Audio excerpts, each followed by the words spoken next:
अस्सलाम वालेकुम। Next topic from the serious paediatrics. अब जितने भी हमने टॉपिक्स अभी तक किए हैं पीडियाट्रिक्स के, वो मेडिसिन में हमने कवर नहीं किए हुए थे, हमने यहीं पर कवर किए हैं। और बाकी जो टॉपिक्स रह गए हैं, infective endocarditis, rheumatic fever, heart failure, ये वो टॉपिक्स हैं जो कि हमने मेडिसिन में कवर कर चुके हैं। यहाँ पे हम जस्ट गो थ्रू करेंगे और ये भी उसको डिस्कस करेंगे। सो इन्फेक्टिव एंडोकार्डाइटिस क्या होता है? It is inflammatory disorder of the endocardium of heart. ठीक है, हार्ट में जो एंडोकार्डियम होती है, जिसके अंदर उसके कार्डियक वॉल्व्स भी होते हैं, उनकी अगर इन्फ्लेमेशन हो जाए ड्यू टू इन्फेक्शन, तो that is known as infective endocarditis. ठीक है, ये मैंने आपको यहाँ से बता दिया। अब वो माइक्रो ऑर्गेनिजम्स जो हैं, वो बैक्टीरिया भी हो सकते हैं, वो फंगस भी हो सकती है, वो रिकेट्सिया भी होते हैं। ये इन्फेक्शन की वजह से जब इन्फ्लेमेशन हो जाती है उस एंडोकार्डियम की, उन वॉल्व्स की, तो उसको कहते हैं इन्फेक्टिव एंडोकार्डाइटिस। अब चलते हैं इसकी कॉजेज़ की तरफ। So as you can see here, तो ये देखें कि एंडोकार्डियम जो है वो कैसे गंदी हुई है इन्फ्लेमेशन की वजह से, बैक्टीरिया, इन्फेक्टिव ऑर्गेनिजम्स की वजह से। तो इटियोलॉजी में देखें कि सबसे मोस्ट कॉमन जो कॉज है इन्फेक्टिव एंडोकार्डाइटिस का, दैट इज़ स्ट्रेप्टोविरिडेंस। 50% केसेस में ये होता है। 30% केसेस में होता है स्टेफ ऑरियस और स्टेफिलोकोकस एपिडर्मिडिस। तो 20% केसेस में इंटीरोकोकस, एच इन्फ्लुएंजा, सूडोमोनास होते हैं। सो स्टेफिलोकोकस पेरिडेंस सबसे ऊपर, स्टेफिलोकोकस ऑरियस और स्टेफिलोकोकस एपिडर्मिडिस उसके बाद, और इंटीरोकोकस इन्फ्लुएंजा और सूडोमोनास उसके बाद। ठीक है, उसके बाद आ जाते हैं हमारी पैथोजेनेसिस। थोड़ा सा बात करते हैं पैथोजेनेसिस पे कि क्या होता है ट्रॉमा की वजह से या फिर ब्लड की टर्बुलेंस की वजह से। क्या होगा कि ये हमारी कार्डियम की एंडोथेलियम थी, यहाँ पे या तो ट्रॉमा हो गया, ठीक है, या फिर यहाँ पे ब्लड जो है उसका टर्बुलेंट फ्लो हो गया। उसकी वजह से क्या होगा, कार्डियल हार्ट की जो एंडोथेलियम होगी वो डैमेज होगी। जब हार्ट की एंडोथेलियम डैमेज होगी तो वहाँ पर इन्फेक्शन के चांसेस बढ़ जाएंगे। तो वो बैक्टीरिया जो है वहाँ पे आके डैमेज्ड एंडोथेलियम के ऊपर आके जमा होना शुरू हो जाएंगे और वेजिटेशंस बना देंगे। वेजिटेशंस मतलब अपने रहने का घर बना लेंगे, घोंसला बना लेंगे अपना।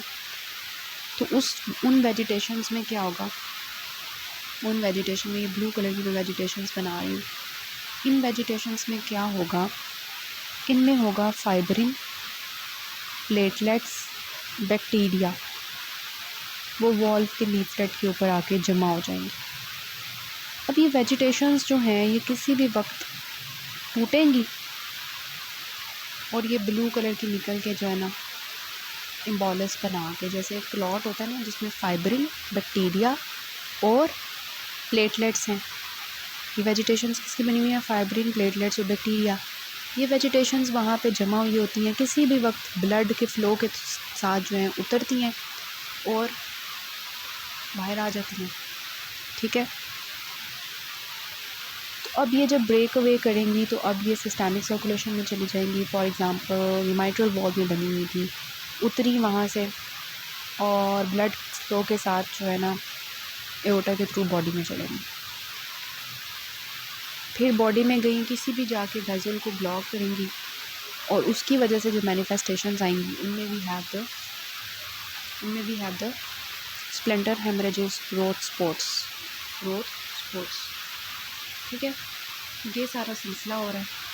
ये मैं बता दिया वेजिटेशंस में क्या क्या चीज़ें होती हैं और उसकी वजह से क्या होता है। ठीक है, तो ये सारी मैंने आपको पैथोफिजियोलॉजी से मैं एक्सप्लेन कर दी। नेक्स्ट इज़ कि what are the clinical findings.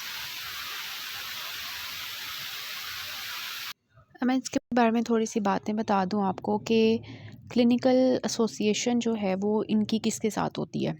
जो स्टेफिलोकोकस ऑरियस होता है ना, वो किन लोगों के अंदर इन्फेक्ट करता है। जिनके हार्ट में प्रोस्थेटिक वॉल्व्स डले हों, आईवी कैथेटर्स यूज़ कर रहे हों, उनकी बॉडी में उनके हार्ट के अंदर कोई इम्प्लांटेड डिवाइसेस लगी हों, पेस मेकर, डिफिब्रिलेटर्स या इंजेक्शन ड्रग यूज़र्स, इन सब के अंदर कौन सा ऑर्गेनिज्म इन्फेक्ट करता है? Staphylococcus aureus. Prosthetic valves, IV catheters, implanted devices like pacemaker, defibrillators और injection drug users, IV drug users, इन सब में स्टेफिलोकोकस ऑरियस इन्फेक्ट करता है। डेंटल प्रोसीजर्स और रेस्पिरेटरी प्रोसीजर्स के बाद कौन सा ऑर्गेनिज्म इन्फेक्ट करता है? विरिडेंस। ठीक है। इसके अलावा नोज़ोकोमियल यूटीआईज़, हॉस्पिटल के अंदर जिनको यूरिनरी ट्रैक्ट इन्फेक्शंस होते हैं, उनके अंदर कौन सा कॉज करता है? एंटेरोकोकस।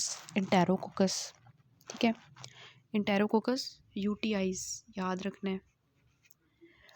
जो बोविस है वो किसके अंदर कॉज करता है इन्फेक्टिव एंडोकार्डाइटिस? जिनके अंदर कोलोन का कार्सिनोमा हो या आईबीडी के जो मरीज़ होते हैं उनके अंदर जो इन्फेक्टिव एंडोकार्डाइटिस होता है वो स्ट्रेप बोविस की वजह से होता है। फंगस जो है वो किसके अंदर कॉज करती है? Immuno compromised. इसके अलावा प्रोलॉन्ग्ड एंटीबायोटिक थेरेपी की वजह से फंगस जो होती है वो हमारे जो है ना इन्फेक्टिव एंडोकार्डाइटिस कॉज करती है। ठीक है, तो ये आपने चीज़ें याद रखनी हैं इनके बारे में। ये मैंने आपको अहमद हसन बुक से बताई हैं। अगर आपके पास अहमद हसन है तो वहाँ पर ये चीज़ लिखी हुई आपको मिल जाएगी। अदरवाइज़ ये चीज़ें हैं कि कौन सा इन्फेक्शन किन लोगों के अंदर होगा, किसका इन्फेक्शन किन लोगों के अंदर होगा। ठीक है, तो रिस्क फैक्टर्स अगर इन्फेक्टिव एंडोकार्डाइटिस के ओवरऑल मैं पूछूं तो वो क्या होंगे? कॉन्जेनिटल हार्ट डिजीज़, उनमें हमने बहुत देखा कि एंडोकार्डाइटिस हो रहा था। आईवी कैथेटर्स यूज़ करने वाले, लाइक जो डायलिसिस हो रही होती है, जिनकी रीनल पेशेंट्स होते हैं उनके अंदर, आईवी ड्रग यूज़र्स के अंदर, पुअर डेंटेशन, उनके अंदर जो है इन्फेक्टिव एंडोकार्डाइटिस का रिस्क जो है वो बढ़ जाएगा। ठीक हो गया। फिर हम बात करते हैं फ़िज़िकल एग्ज़ामिनेशन। हमने क्या करना है? पेशेंट की स्किन देखनी है सबसे पहले। ठीक है, स्किन के बाद हमने पेशेंट की आईज़ को देखना है। इसके अलावा हमने पेशेंट के हार्ट को, हमने पेशेंट के जो है वो जीआईटी को, हमने पेशेंट की सीएनएस को जो है वो नोट करना है। ठीक है, स्किन में पेशेंट को जो है वो क्या क्या चीज़ें मिलती हैं? ओस्लर नोड्स होते हैं, जेनवे लीजन्स होती हैं और पिटेकी होते हैं। ये मैंने आपको दिखानी है इनके पिक्चर्स। आईज़ के अंदर आपने क्या देखना है? रोज स्पॉट्स देखने हैं, जो कि रेटिनल हेमरेजेस होते हैं, उनको कहते हैं। हार्ट के अंदर आपने मर्मर्स सुनने हैं।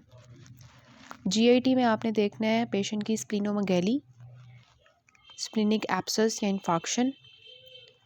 सीएनएस में आपने पेशेंट को सिम्टम्स देखने हैं स्ट्रोक के, मेनिंजाइटिस, ब्रेन एब्सेस और एनोरिज्म के। और अदर्स में आ जाता है क्लबिंग ऑफ फिंगर्स। ये चीज़ें आपने नोट करनी है फिज़िकल एग्ज़ामिनेशन में। ठीक है, सबसे पहले हम देखें अगर पेशेंट की हाथों को, तो ये आपको जो है ये जो लियंस नज़र आ रही हैं छोटी छोटी P sized painful nodules on fingers, उनको कहते हैं ओस्लर नोड्स। पेशेंट के जो पल्प ऑफ फिंगर्स हैं वहाँ पे आपने थोड़ा सा प्रेस करना है। पेशेंट को अगर पेन हो रही है, वो छोटे छोटे नोड्यूल्स बने हुए हैं, दीज आर ओस्लर नोड्स जो आपको पॉजिटिव मिलेंगे। इसके अलावा आपने जो है पेशेंट के जेनवे लीजन्स देखनी है। These are Janeway lesions. Palms को देखना है, उसके ऊपर जो है इस तरह की पेनलेस स्पॉट्स होते हैं छोटे छोटे। ये देखें, ये रेड कलर का ये पेनलेस स्पॉट्स नज़र आ रहे हैं। फीट के अंदर ये भी, सोल्स के ऊपर भी ये स्पॉट्स नज़र आ रहे हैं। These are Janeway lesions. ठीक है, ये आपने नेल्स देखे, नेल्स के ऊपर ऐसे ऐसे करके लाइंस बनी हुई है रेड कलर की। These are splinter haemorrhages. ठीक है, तो समझ आ रही है ओस्लर नोड्स, जेनवे लीजन्स और स्प्लिंटर हेमरेजेस की। इसके अलावा आपको कंजक्टाइवल हेमरेजेस भी मिल सकते हैं। रेटिनोस्कोपी करेंगे तो रोथ स्पॉट्स मिल जाएंगे, रेटिनल हेमरेजेस मिल जाएंगे। ठीक है, so these are the things which you should note. So यहाँ पे देखें सब कंजक्टाइवल हेमरेजेस हैं आंखों के अंदर। हार्ट के अंदर देखें मर्मर्स हैं, conduction disorders, heart failure. Kidney के अंदर क्या है, हेमेचूरिया, ओस्लर नोड्स हैं, मैंने आपको दिखा दिए। इसके अलावा क्लबिंग है, स्प्लेंटर हेमरेजेस हैं जो आपने नेल्स पे नोट करने हैं। इसके अलावा ये नेल फोल्ड इन्फार्क्ट्स हैं, स्प्लिनोमेगैली है, पुअर डेंटिशन है, पेटेकियल हेमरेजेस हैं, रोथ स्पॉट्स हैं और सेरिब्रल एम्बोलिस मिल सकता है। Then very much important Duke criteria in case of infective endocarditis, जो हमने मेडिसिन में भी डिस्कस किया हुआ है। इसमें मेजर क्राइटेरिया होते हैं और माइनर क्राइटेरियाज होते हैं। इसका जो निमोनिक है दैट इज़ बी टाइमर। ठीक है, बी टाइमर में सबसे पहले मेजर क्राइटेरिया में आ जाए बी, मतलब बी और E. B for blood cultures, E for echocardiography. तो अगर मेजर क्राइटेरिया में क्या है कि ब्लड कल्चर हमने 2 दफ़ा लिया है 12 घंटे अपार्ट्स, मतलब पहले एक दफ़ा लिया और फिर 12 घंटे बाद ब्लड कल्चर लिया, वो हमें पॉजिटिव मिल गया। और इकोकार्डियोग्राफिक में हमें एंडोकार्डियम की इन्वॉल्वमेंट मिल रही है। तो ये 2 चीज़ें जो हैं ये मेजर क्राइटेरियाज हैं। टाइमर में TIMER है, T for temperature, I for immunological phenomena, M for microbiological evidence, E for embolic phenomena, R for risk factors. सबसे पहले आता है टेम्परेचर, T मतलब पेशेंट को बुखार होगा, फीवर होगा। I फॉर इम्यूनोलॉजिकल फिनोमिना, जिसमें 2 आते हैं, ओस्लर नोड्स और रोथ स्पॉट्स। ओस्लर नोड्स आपने पल्प ऑफ फिंगर्स पे देखने हैं, रोथ स्पॉट्स आपने रेटिना पे देखने हैं। Then M positive blood culture not meeting a major criteria, मतलब एक पॉजिटिव ब्लड कल्चर आया है। उसके बाद E है एम्बॉलिक फिनोमिना, जिसमें आपको क्या मिलेंगे, कंजक्टाइवल हेमरेजेस, स्किन लीजन्स मिल जाएंगी। Risk factors, R for risk factors, जिसमें हमारे जितने भी रिस्क फैक्टर्स मैंने आपको बताए हैं, like congenital heart disease, IV drug user हो गया, पुअर डेंटेशन हो गई, IV कैथेटर्स का यूज़ है, उनमें से कोई ना कोई रिस्क फैक्टर होना चाहिए। तो ये टाइमर में आ गया। क्या क्या है, टेम्परेचर है, इम्यूनोलॉजिकल फिनोमेना है, माइक्रोबायोलॉजिकली पॉजिटिविटी है, एम्बॉलिक फिनोमेना है और रिस्क फैक्टर्स हैं। सो ये निमोनिक है, बी टाइमर आप याद कर लें, इससे आपका ये हो जाएगा। अब है क्या कि डेफिनेटिव डायग्नोसिस और पॉसिबल डायग्नोसिस। डेफिनेटिव डायग्नोसिस क्या है कि 2 मेजर क्राइटेरिया हैं, तो हाँ पक्का इसको इन्फेक्टिव एंडोकार्डाइटिस है। कैसे, 2 पॉजिटिव ब्लड कल्चर्स मिले हैं 12 आवर्स अपार्ट और इकोकार्डियोग्राफी पॉजिटिविटी है, मतलब दिस इज़ इन्फेक्टिव एंडोकार्डाइटिस। बस आपने कोई और क्राइटेरिया नहीं देखना। फिर 1 मेजर और 3 माइनर के क्राइटेरिया हैं।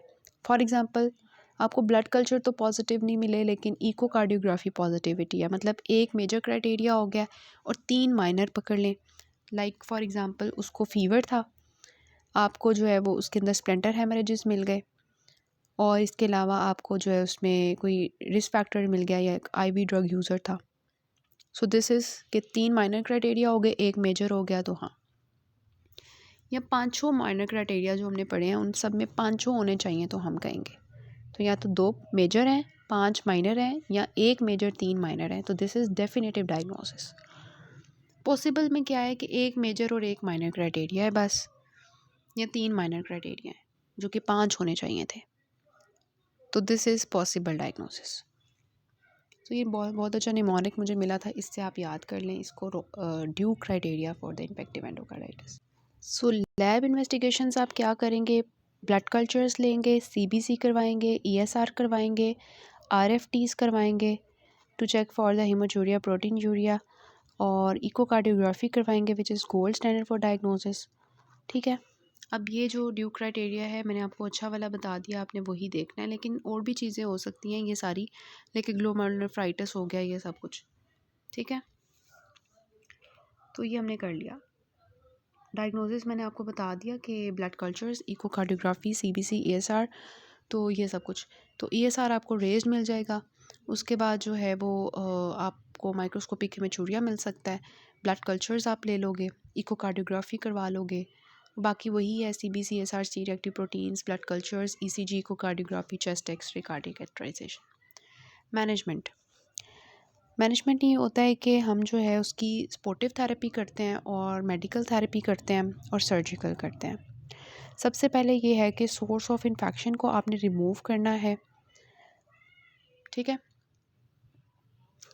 और उसके बाद आपने अपनी आईवी एंटीबायोटिक थेरेपी स्टार्ट कर देनी है, ठीक है। तो इसमें जो है आपकी 3 ड्रग्स हैं जो आपने यूज़ करनी है। एक पेनिसिलिन है, एक वेनकोमाइसिन है और एक जेंटामाइसिन है, ठीक है।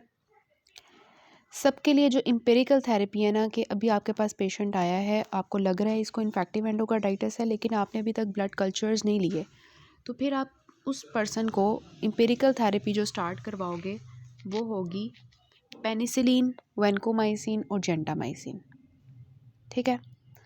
लेकिन आपने जो है वो ब्लड कल्चर करवाया और आपको पता चल गया कि ये स्टेफिलोकोकस ऑरियस है, या आपको पता था कि इस पेशेंट के अंदर स्टेफ के रिस्क फैक्टर्स प्रेजेंट है, लाइक वो आईवी ड्रग यूज़र था, वो आईवी कैथेटर्स यूज़ कर रहा था, या एटसेट्रा, जो हमने स्टेफिलोकोकस ऑरियस की रिस्क फैक्टर्स पढ़े हैं। फिर उस केस में जो है स्टेफिलोकोकस ऑरियस के केस में जो है आपका वेनकोमाइसिन और जेंटामाइसिन चलेगा, ठीक है। अगर आपको स्ट्रेप्टोकोकस पॉजिटिविटी मिली है तो उस केस में आपका पेनिसिलिन और जेंटामाइसिन चलेगा।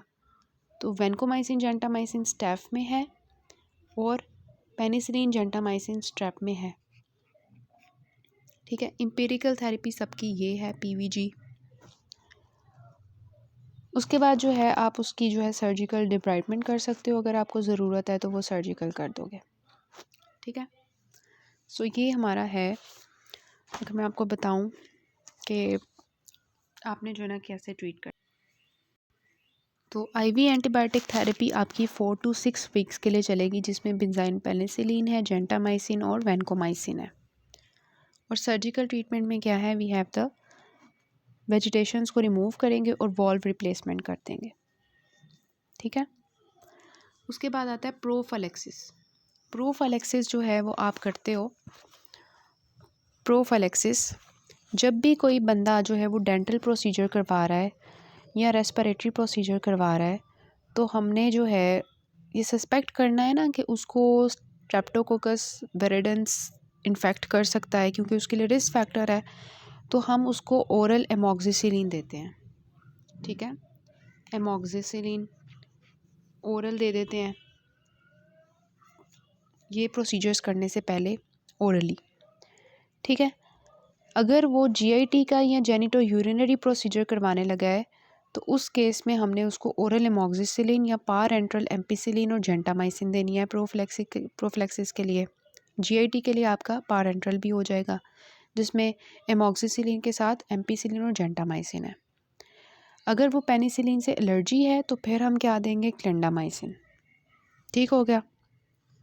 तो ये हमारी हो गई कि प्रोफिलैक्सिस हमने जो है वो कब करवानी है, जब डेंटल प्रोसीजर करवाने लगे हैं या रेस्पिरेटरी प्रोसीजर करवाने लगे हैं या जीआईटी प्रोसीजर करवाने लगे हैं, और उस केस में हमने कौन सी ड्रग्स देनी है वो मैंने आपको यहाँ पे लिखी हुई हैं, वो बता दी है, ठीक है। फिर कॉम्प्लिकेशंस आ जाती हैं। देखें, इन्फेक्टिव एंडोकार्डाइटिस की वजह से हार्ट फेलियर हो सकता है, क्योंकि वॉल्व ख़राब हो जाते हैं। मायोकार्डियल एब्सेस बन सकती है, अगर वो जो भी गंदा मंदा था वो सारा लंग्स में चला गया तो पल्मोनरी एम्बोलिज्म कॉज कर सकता है। इसके अलावा एनोरिज्म फॉर्मेशन हो सकती है। ये आपको इन्फेक्टिव एंडोकार्डाइटिस के पेशेंट में रैश इस तरह से मिल रही होती है, वो उन्होंने दिखाई हुई है, ठीक हो गया। सो ये हो गई इसकी कॉम्प्लिकेशंस। अब इसका हम जो है वो यूक्यू करते हैं। सो देखें, 8 साल की बच्ची है और उसको हाई ग्रेड फीवर है, उसको पहले से रूमेटिक हार्ट डिजीज़ है, और उसके बाद जो है लिवर उसका पैल्पेबल है, ठीक है। स्प्लीन पैल्पेबल है, क्लबिंग ऑफ फिंगर्स है, और अब उसको हार्ट की भी जो वॉल्स है माइट्रल स्टेनोसिस एओर्टिक इनकम्पिटेंस हो गई है, तो rheumatic heart disease is also risk factor for infective endocarditis. और फीवर, क्लबिंग और स्प्लीनोमेगैली आपको बता रही है कि this is infective endocarditis. 5 investigations आपने बतानी है और 4 स्टेप्स ऑफ मैनेजमेंट बताने हैं। तो इन्वेस्टिगेशन में ब्लड कल्चर करवाएंगे तो वो आपका डायग्नोस्टिक गोल्ड स्टैंडर्ड है। सीबीसी आप करवा लेंगे, ईसीजी इकोकार्डियोग्राफी करवा लेंगे, CBC ESR C reactive proteins, urine analysis करवा लेंगे, ईसीजी चेस्ट एक्सरे करवा लेंगे। स्टेप्स ऑफ मैनेजमेंट क्या होंगे? सबसे पहले एडमिट करेंगे, सपोर्टिव थेरेपी देंगे, vitals monitoring, strict bed rest होगी, फिर उसके हम ब्लड कल्चर्स भेज देंगे और उसके मुताबिक एम्पिरिकल थेरेपी हमारी हो जाएगी क्या? पेनिसिलिन, जेंटामाइसिन और वैनकोमाइसिन। उसके बाद जो है हम सर्जरी करेंगे जिसमें surgical debridement of infective material and valve replacement करेंगे। प्रिवेंशन कैसे करते हैं कि डेंटल सर्जरी, रेस्पिरेटरी प्रोसीजर्स और जीआईटी प्रोसीजर से पहले हमने जो एंटीबायोटिक्स देनी होती हैं वो मैंने आपको बता दी थी कि कौन सी देनी होती हैं, वो आपने दे देनी है और follow up to avoid any complications. तो this is how you manage this infective endocarditis. ठीक है। उसके बाद आता है 8 साल का बच्चा है और उसको हिस्ट्री है फीवर की। ठीक है। और उसको रिस्क फैक्टर देखें, टूथ एक्सट्रैक्शन उसने करवाई है। तो फीवर, स्प्लीनोमेगैली, क्लबिंग और involvement of valve, this is infective endocarditis. Diagnosis आपने इन्वेस्टिगेशंस लिख देनी है और मैनेजमेंट बता देनी है जो मैंने आपको बता दी। फिर 10 साल की बच्ची है और उसको भी देखें फीवर है।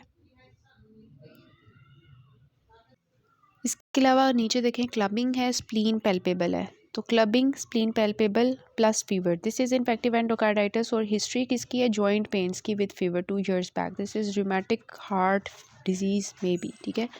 तो इसके अब उन्होंने डीडीज़ पूछे हैं, तो you will say infective endocarditis, rheumatic heart disease और स्प्लीनोमेगैली है ना, तो आप ये सोच सकते हैं कि ये हार्ट फेलियर की वजह से भी हो सकता है। इन्वेस्टिगेशंस हम डिस्कस कर चुके हैं, मैनेजमेंट डिस्कस कर चुके हैं। कॉम्प्लिकेशंस क्या है? Congestive heart failure, pulmonary embolism, myocardial abscess and aneurysm. So again 10 years old boy है और उसको फीवर है, क्लबिंग है, स्प्लीनोमेगैली, ये तीनों चीज़ें मिल गई और past history rheumatic heart fever की है क्योंकि उसको फीवर और जॉइंट पेन्स हैं। तो दिस इज़ इन्फेक्टिव एंडोकार्डाइटिस। उन्होंने 2 डायग्नोसिस पूछे हैं, तो सबसे पहले इन्फेक्टिव एंडोकार्डाइटिस पूछोगे, बोलोगे, और फिर रूमेटिक हार्ट डिजीज़। इन्वेस्टिगेशंस और मैनेजमेंट आपने लिख देनी है।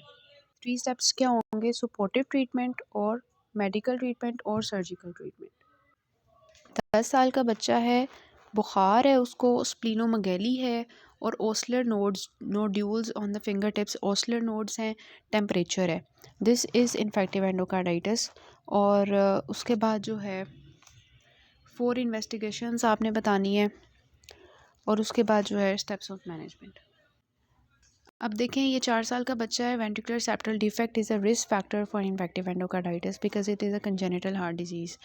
Fever with splenomegaly and nodes on the fingers which Osler nodes, it is infective endocarditis. उसके बाद आप 2 मेजर और 2 माइनर क्राइटेरिया बता दोगे, ड्यूक क्राइटेरियाज, उसमें से आपने 2 लिखने हैं। So this is all about infective endocarditis. Next में हम करते हैं रूमेटिक फीवर।